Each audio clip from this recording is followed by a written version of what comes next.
Last Wednesday, Pastor Mark, Connie Bauman, and I stood with several moms from Waukegan to College and Seatlali, a Waukegan to College graduate, now a college student. We shivered a bit in the cold, but had big grins under our masks as we saw each other in person for the first time in a long while of working together through Zoom meetings. Buenas tardes, so good to see you.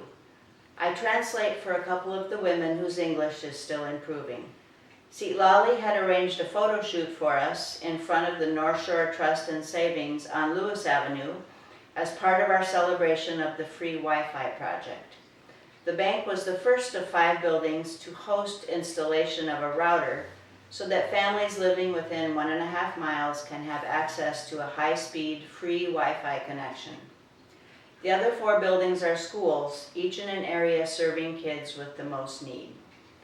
We received grants from the Grand Foundation, St. Paul's own Reckling family, and the Granger Foundation to pay the bills for the installation and for service for 1 year.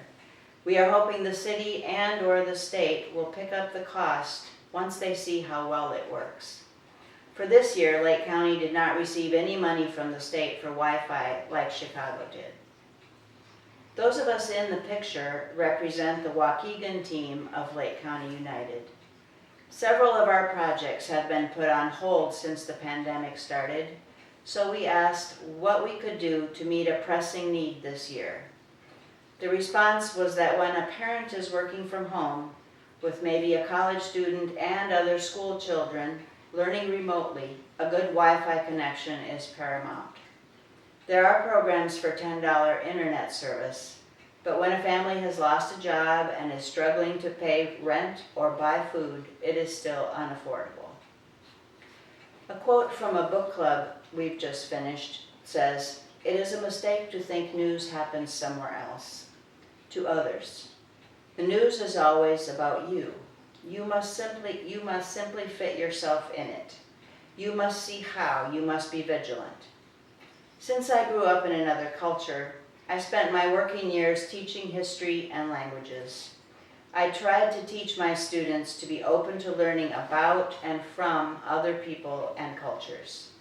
The world is a better place when people understand each other. Since I've retired, I found my Spanish useful in helping people communicate with each other.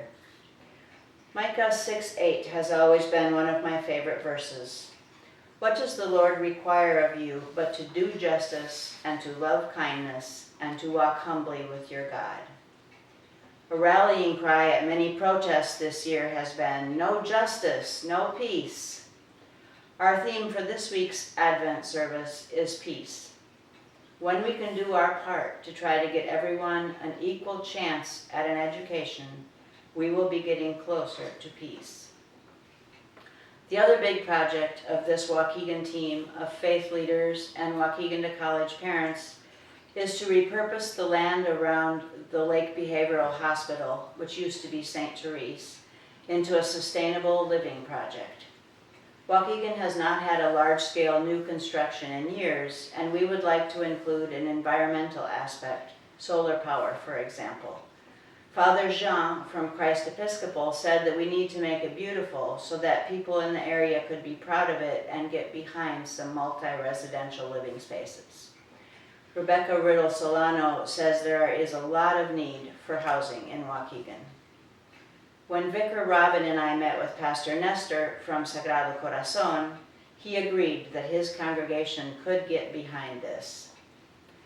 Our virtual celebration of the Wi-Fi project will be Sunday, December 13th in the afternoon.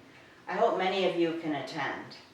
Following up, we'd like to have a larger assembly in February with the mayoral candidates. It always helps elected officials to see that there is support from the community for a project. If we work together with the neighbors God has given us, we can move toward more justice and more peace.